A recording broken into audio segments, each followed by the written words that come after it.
கிறிஸ்து இயேசுக்குள்ளான உங்கள் அனைவருக்கும் சமாதானம் உண்டாவதாக. இன்றைய தியானத்திற்காக எடுத்துக்கொள்ளப்பட்ட வேதவசனம் நீதிமொழிகள் 20:22. தீமைக்கு சரி கட்டுவேன் என்று சொல்லாதே, கர்த்தருக்கு காத்திரு, அவர் உன்னை ரட்சிப்பார். ஆமென். இங்கே சாலமோன் ஞானி நீதிமொழிகள் மூலமாய் நமக்கு கொடுக்கிற ஆலோசனை, தீமைக்கு சரி கட்டுன்னு சொல்லக்கூடாது. இதுதான் பவுலடியார் சொல்றாரு, தீமையை நன்மையினால் வெல்லு. ரோமர் புஸ்தகத்தில் வாசிக்கிறோம், தீமையை நன்மையினால் வெல்லணும். அது மாத்திரமல்ல, அதே ரோமரில் சொல்றாரு, பழி வாங்குதல் எனக்குரியது, நான் பதில் செய்வேன் சொல்றார் ஆண்டவர். ஆகவே நாம தீமைக்கு சரி கட்டுன்னு சொல்லக்கூடாது. யாத்திராமத்தில் சொல்ல, நீங்க சும்மா இருப்பீங்க, கர்த்தர் உங்களுக்காக என்ன பண்ணுவார், யுத்தம் பண்ணுவார் சொல்லி.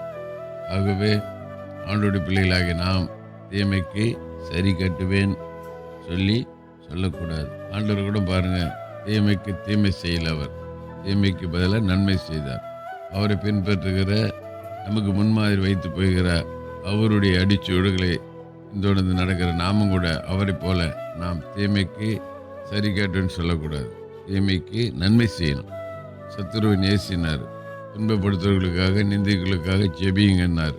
ஆகவே நாம் அப்படி செய்யும்போது தான் அவருடைய திறராய் இருக்க முடியும்.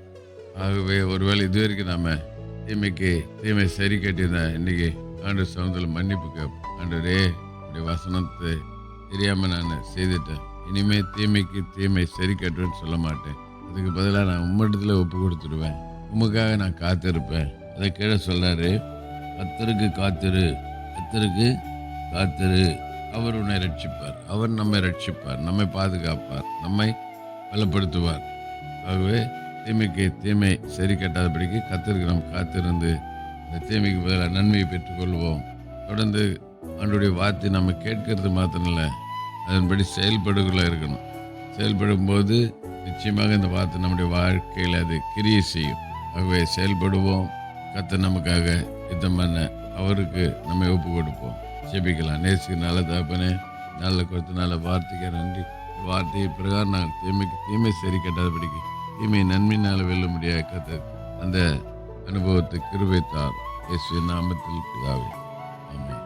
நம்முடைய கர்த்தரும் ரட்சகருமாகிய இயேசு கிறிஸ்துவின் கிருபையிலும் அவரை அறிகிற அறிவில் வளருங்கள். அவருக்கு இப்பொழுதும் என்னென்றைக்கு மகிமை உண்டாவதாக. நம்முடைய கர்த்தராக இயேசு கிறிஸ்துவின் கிருபை உங்கள் அனைவரோடு கூட இருப்பதாக. ஆமென், ஆமென், ஆமென்.